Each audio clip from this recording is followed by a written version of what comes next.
Hello, I am your resident INTJ, and today we are back at it with our little picture of Kevin, creator of Cognitive 8, in reference to the 8 cognitive functions. So I ended up creating my profile here, INTJ 5 wing 6, and it currently has a 98% confidence, and there has been one test taken. And if you know my channel, then you can say one test is never enough. We must do many more, many more. So I just put this random circle picture, lots of fun. I am the INTJ goat. Yeah, so INTJ 5 wing 6, driven by a need for deep understanding, self-sufficiency. Dominant, and I naturally try to figure things out from A to B, but I don't know if I would say that. I would say non-linear. Considering the full picture before moving forward, sure. Very strong TE, comprehensive understanding, convert into concrete plans that get things done. Yep. Good problem solvers, because NI and TE work together. I have an elevated TI, which we have noted in socionics tests and other tests as well. I dwell a bit more on understanding the underlying logic and why things work. Just a little bit more. I gotta support my TE, you know, that's the TI critic doing its job. On the other hand, I suck at extroverted thinking and extroverted feeling. So it says I get wrapped up in my thoughts and neglect small details, or the emotional states of those around me. I don't know if I would say I neglect the emotional states around me. It's like I don't feel confident getting involved in their emotional states because I'm an independent processor of my emotional state. So to interfere with other people's emotional states is a little bit strange for me. Might be perceived as an okay, so my TE apparently is pretty strong. I don't know. ESTJ, I don't know where the frick you're getting that from. Whoa, why is my SI at?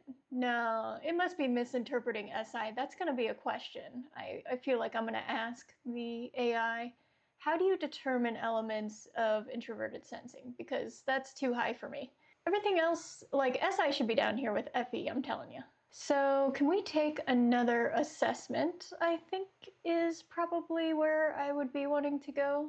All right, so today we're going to try to take another assessment. So I'll just say, hey there, glad you're here. So you're curious about your personality type. That's awesome. Before we get into it, how much do you already know about this stuff?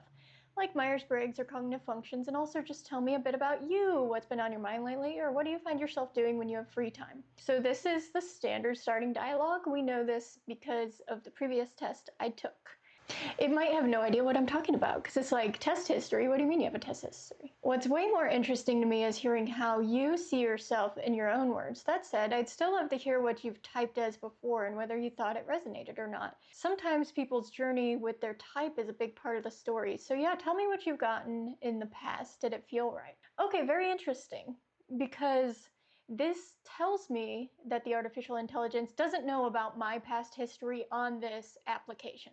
So it doesn't know about my profile. It's not accessing that. So every time I take an assessment, it truly is from scratch. It's not being influenced by past typing sessions. This is probably better, honestly, because you don't want sort of the past clouding a new assessment. Especially if you're trying to look for volatility or variations in how your personality presents conversation to conversation. I'm going to try some random variations of speaking. I'm going to use the phrasing of low key, high key, because it's silly. So I'm going to be like super vague and stuff. Let's see where it gets me being extremely conversational. I don't know if this will help at all. Just trying out some random shit here. And I was like, nah, I'll keep it a mystery low-key, but high-key I do know some stuff about all the letters. But hey, while you type me, would you also be able to offer me some advice for a friend? I want to help him out. It's like, I love a good mystery. Challenge accepted. Hopefully it will be a challenge. We'll see. And that's really cool of you to be thinking about your friend. We can absolutely talk about that too. Great. Honestly, sometimes the way we try to help people we care about says a lot about us. So yeah, tell me what's on your mind, what's going on with your friend. So I said, he's not sure if he wants to keep going with MBTI. It's a very real concern. He's interested, sure, but he also recently got into the negative side of things, the critiques that say MBTI is really hated on by the scientific community and not really provable. It's like a crisis of faith. He's down, like demotivated. Let's see what it does with that. Oh man, I can totally see why that would be demotivating for him. It's like finding out your favorite movie has a 12% on Rotten Tomatoes or something. That's funny. A real crisis of faith, like you said. It's a tough spot to be in when something that feels useful runs into that not real science wall. What's your personal take on all of it? When you hear those critiques, what goes through your mind? Okay, so it's redirecting and deflecting it back towards me. So how do I want to answer this? Okay, let's say I'm keeping with this persona. My persona is that I'm really concerned for my friend, and I'm going to want to keep on shifting it back to him and what I can do for him and how we can solve his problem. Let's see, how would I think about it? I don't know if I'm trying to do FE or FI right now. I'm trying to do the F, and we'll see if the F works at all for me. It might really suck. I don't know. It might be really confusing because it's not my natural state. We'll see. I'm trying to keep my language very light and simple, very not technical, not focusing on any specific detail or anything like that, and we'll see what it picks up on. So it's like when you hear the critiques of MBTI, what goes through your mind? This is kind of my opinion, but it's like a lighter version of my opinion. I said, I'm not sure how I feel. There's so many people like shouting their opinions. It gets compared to the big five a lot, and I've taken that assessment. Maybe it's science, but I didn't think it helped me do anything, didn't give advice or whatever. I think my friend saw use in MBTI and was really interested, but was having a hard time using it to type people or predict their behavior. So he was like, what's the point? Like, why keep doing this? I don't like to see him down like this. Do you think there's a way to cheer him up? Something I could say to him? Yeah, that's such a good point. It's like, what's the value of a scientifically proven system if you walk away from it with nothing you can actually use? It just sits there. The big five can tell you you're high in openness, but what do you do with that information? Yes, very true. The big five has told me that I'm high in openness. I'm high in conscientiousness. And I'm like, thank you. I already knew that. That's like a very basic thing to tell me that doesn't help me with anything. I guess just keep being you know, big five. And you've hit the nail on the head. I've noticed the AI likes, I don't know if it says hit the nail on the head in every conversation, but I think this is like a common thing for it to say. And you've hit the nail on the head for why your friend is probably bummed out. He saw the potential for it to be a useful tool, but when he tried to use it to predict things, the tool broke. I mean, I don't think that's true. I think it's just really hard to, I don't know, people are just very unique. And I don't think people should be completely predictable. I don't think you should be able to predict all people's behavior. I mean, then I'm like, why live life? You know what I mean? But yeah, anyway, that's super frustrating. It feels like a promise that wasn't kept. Interesting, interesting. Honestly, if I were talking to him, I might say this: MBTI isn't a crystal ball. It's not meant to predict behavior. People are way too complex for that. That's what I just said. It's more like a map of someone's mind. So the way I think of it, it's like where your attention goes. MBTI is where your attention goes. Enneagram is where your trauma lies. It doesn't tell you where they're going to go, but it shows you the roads they prefer to take. Pretty easy way to put it. It's a tool for empathy. Okay, interesting. I wonder if it does think I'm effy. It's a tool for empathy, but not for prediction. It helps you go, oh, I see why they approach the problem that way. Their brain is just wired differently than mine. Yeah, and that's kind of the way I use it. Seeing how you approach things, if I can get a read on that, maybe I can use that perspective to shift my own behaviors and maybe build a bridge between us, and we can have better communication or a better relationship, something in that regard or respect. It's not really predictive, nor should it be. Perhaps more like a lubricant. I don't know if I want to. Let's think of an engine. Let's think of an engine and lubricant.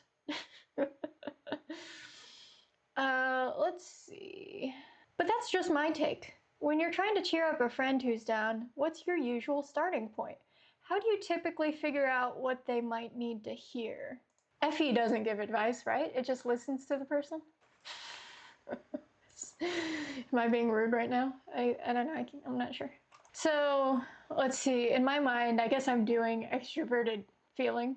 I don't know. I'm trying to do extroverted feeling, trying to take that mode. We'll see if it's interpreted that way. And I said, I listen and try to be there for my friends. I would say we should go out and do something he likes to get his mind off of it. But he's a long distance friend. Yeah, that makes the let's go do something fun plan a lot tougher. Long distance friendships are a whole different ball game. So since you can't just take him out to get his mind off things, what does being there for him look like then? What's your plan B when you're just on a call or texting? This is where I run into trouble, right? Because I don't really know. What do I say? Well, I mean, I know how I would handle it as an INTJ, but as an INTJ, I would go with the whole NI-FI arguments. I guess it'd be a very TE argument of like, if something is, if you find something to be useful, it doesn't matter what people think. I think that would be my answer, but that might be kind of dismissive of someone's feelings. Okay, this is going to be a very F answer. Let's see if this does anything. I don't know. And so I said, maybe he needs to work through it on his own. We could set up a watch party type thing and watch a show at the same time or something, or play a game. He likes gaming. I wish I were better at gaming, but maybe his gamer friends could also help him in that way. So I could suggest he spends some time with the boys. He has people who care about him. I could just remind him of that. So let's see what it does with that. We're solving people problems today. Oh my God, 37% confidence. It's so confused. That's honestly such a thoughtful way to approach it. Recognizing that maybe you're not the perfect person for a specific activity like gaming, but that you can still help by encouraging him to connect with the people who are, is a really kind, big picture way of being a friend. Oh, it's gonna think I'm an INFJ. Is this what an INFJ is like? I doubt it. This is what a confused person looks like. You're not just thinking about your one-on-one connection, but his whole support system. That's awesome. It makes me curious though. When the tables are turned and you're the one feeling down or demotivated about something, what's your go-to? Do you tend to reach out or do you handle it on your own? Oh, and my confidence is sitting at around 37% right now. Still very early, but I'm definitely picking up on some interesting things. Where do we go now? What do we do? What are we stress testing? Let's see. My whole persona has been someone who's trying to solve their friend's problem. It is still picking out my NI because apparently I can't quash my NI down very much. I was trying to be a little bit more on the SE side, like let's go out and do something, but I think I'm still too NI. I can't turn off my NI, so, but I think I'm presenting an argument for FE, so it's probably going to type me as an INFJ. So do I continue as an INFJ or do I try to do something else? I'm unsure. What do I do when I'm feeling down? Gosh. See, this is why INFJs are so mysterious, because what do they do when they're feeling down? I don't know if I have, INFJs are kind of moody, but it's like hard to pinpoint how they handle that, because INFJs like to kind of isolate as well, but they don't necessarily process their feelings on their own. So maybe having like one close friend, so not like a group of people, that is an interesting question. And this is the problem with trying to mask your identity. We're going to try the extroverted sensing approach. We'll see if it works. I don't know what this is going to do, but I'm going to suggest a possible behavior. Have I done this before? Have I been clubbing? Yes, I have been. Not my favorite experience. Okay, so it's like, what do you do when you're down or whatever? I don't know, I talk with friends or listen to music, or sometimes I will have a friend who takes me out like clubbing or something and I can get lost in dancing to the music. We're gonna see. I don't know, does that skew more ISFP? I can totally picture that. Oh boy. Getting swept up by the beat and just kind of letting go on a dance floor is such a great release. There's a real freedom in getting out of your own head for a while. When you're in that moment, lost in the music and dancing, oh no, I've dug my hole too deep. What do you think is doing the heavy lifting for you?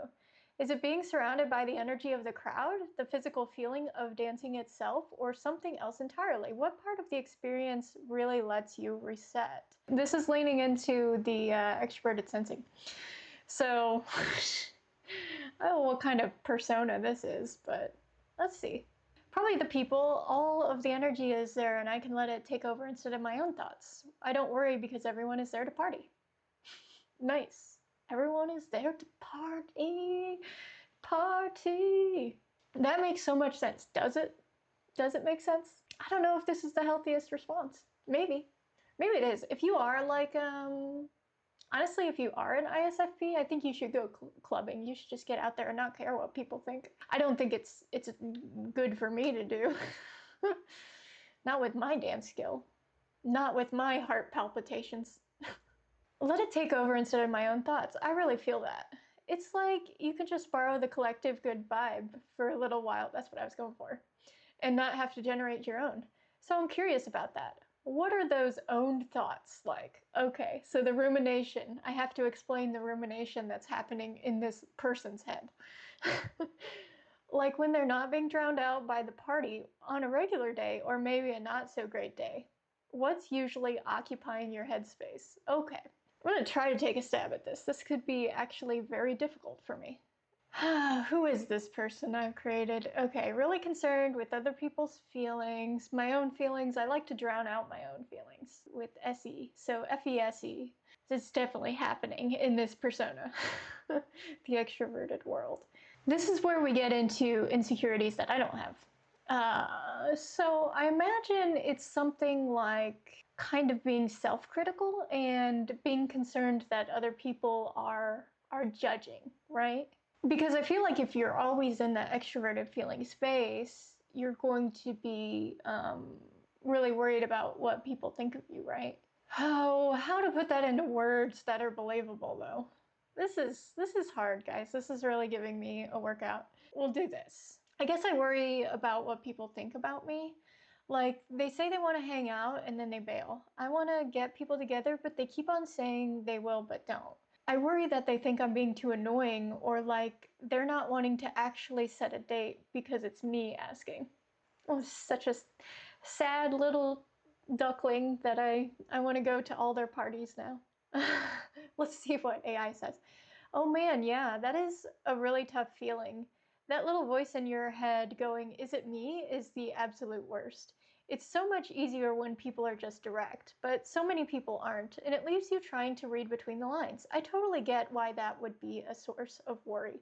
When you find yourself stuck in that spiral of worrying about it, what do you do? Do you have a way of pulling yourself out of it, or do you just kind of have to ride it out until it passes? Okay, we got a person that's in their feels. They're really insecure because people don't want to hang out with them. So, do you have a way of getting out of negative thinking? Can AI help me? Practice self-compassion by talking to yourself like a friend, challenging negative thoughts for accuracy, cultivating gratitude, reframe negative self-talk, label thoughts as just thoughts, mindfulness techniques. I think I should go with mindfulness techniques. Here, I'm gonna go with practice gratitude. That's a good suggestion for this person. Could do journal. We could say we have a bullet journal. That would be kind of SI. Loving kindness meditation, direct well wishes towards yourself and others to foster compassion. Oh, I have to do that one. It might be really confused about whether this person is FI or FE. So it's like, what do you do to get out of your downward internal insecurity spiral? And so the suggestion I came up with here is that there's this thing I read about called loving kindness meditation. It's like you wish others well and yourself to build up compassion. I've been doing that. I have a journal too, I guess, but I don't actually end up writing anything most of the time. What does this person do? I don't know. I don't know who I've created right now. Wow, loving kindness meditation is a really amazing tool. I personally don't think so as an INTJ, but to each his own. It's such a proactive way to handle those feelings, actively building up compassion instead of just waiting for the worry to pass. That's genuinely impressive. And the journal thing is so relatable. I think a lot of people have a journal they want to write in, but just don't. Now that's true to myself. If I end up writing anything down, it's not in a journal. I think that's a very introverted sensing thing. It's actually online, usually in a Word document, that sort of thing. I'm really curious about that. When you do have that moment where you open it and think about writing, what happens? What goes through your mind that usually leads to the pen not hitting the paper? My response was, it just feels stupid, like I'd be wasting the paper. It's usually like a nice journal I've gotten as a gift, and I think I look back at the journal later and feel even more stupid. I think I would rather just talk to people. I don't know what this conversation is or where I'm going with this, but we're still working it out. Here we go. It's at 58%. Who knows what's going through its little artificial intelligence mind? Okay, I picked up on that. I would rather just talk to people. I heard that. That makes so much sense, honestly. A conversation is alive. It gives you energy back, right? A journal just kind of sits there and stares at you. It can feel like you're just yelling into a void. I get why talking feels more productive. That's actually a really helpful piece of the puzzle for me. Okay, there we go. I'd say my confidence just bumped up to about 58%. Okay, we're back on the extroverted feeling train, I think. A clear pattern is starting to show up. Really. Really had to dig for this one. I'm trying. So when you do talk to your friends about something you're going through, what are you usually looking for in that conversation? Are you hoping for concrete advice, for them to help you see it a new way, or just for them to listen and make you feel understood? So my response, I guess I'm going for extroverted feeling. I don't know. Tell me how, if I'm accurate at all, if this makes any sense. My feelings are all over the place, so I do like when people listen and comfort me. It helps me feel like actually things are not so bad or crazy because someone else feels the same way and agrees with me. Sometimes, though, I have this one friend who gives good advice. I tease them in a nice way about them always trying to solve my problems. But that's not the point. I just need to get it out. It's sweet of them anyway. It says, "Ha, I love that. Everyone has that one friend who immediately goes into problem-solving mode." I guess I'm that one friend. And you're right, it's totally sweet, but sometimes you just need to vent and have someone say, wow, that sucks. Not, here's a 5-step plan. It would be a 5-step plan too. I'm gonna tell you right now, 5 steps. That's all you need.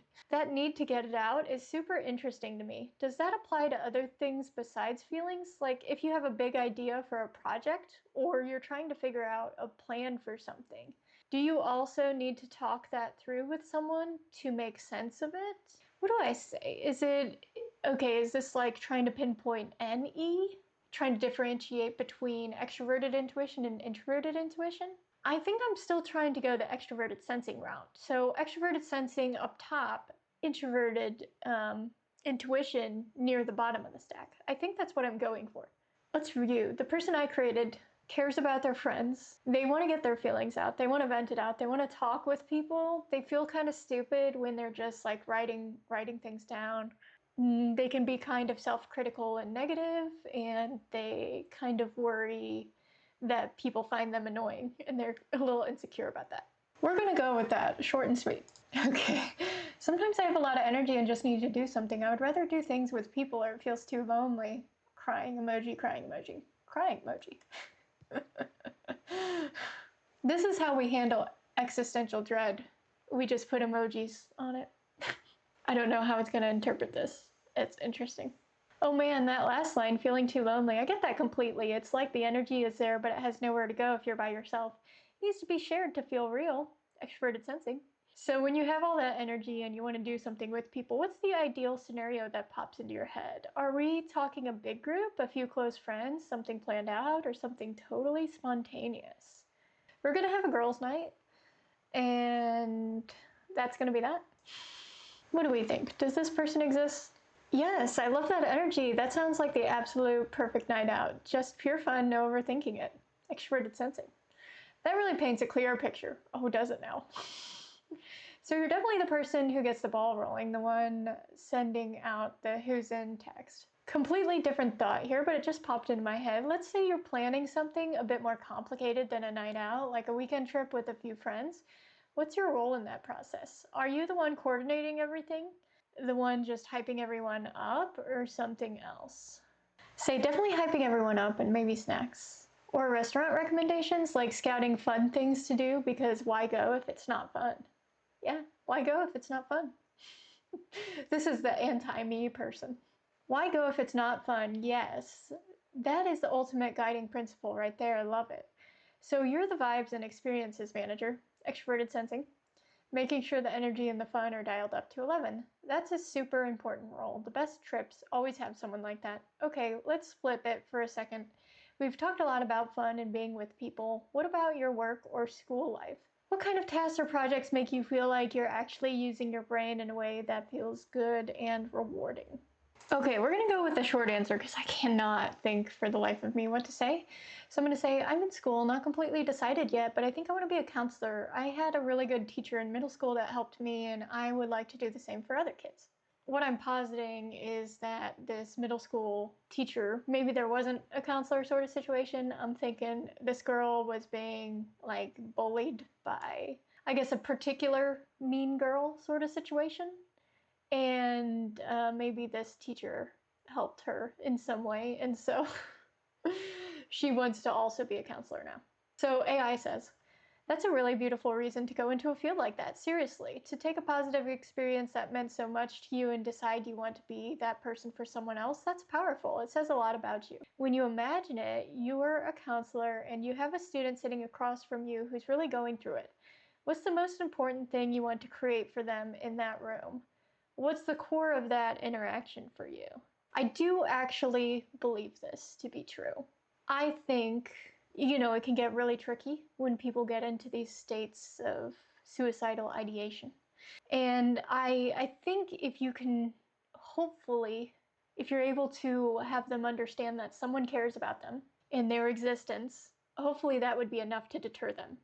It can be really tough to be in that headspace. So, wow, if they feel like one person listens and cares about them, then it might be enough to save their life. That's incredibly profound. That just hit me. It's such a pure and powerful motivation. To see that connection so clearly between the simple act of listening and the ultimate outcome of saving someone is really special. The world needs more people who think like that, seriously. I mean, yeah, I think so. I mean, I think people don't necessarily need to take everything so seriously like life and death. I mean, there's a lot of space for fun and levity, and sometimes that's the solution. That's the thing that you need to go for. That's why we have so many diverse people in the world. And this person who is both extroverted feeling and extroverted sensing, I really do value those cognitive functions in those types of people. Don't get me wrong.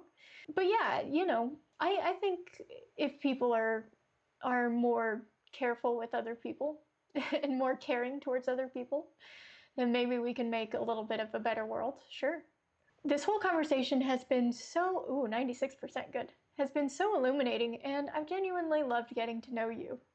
Yeah, getting to know me. That last thought you shared really connected a lot of dots for me. I'm feeling very confident about your type now.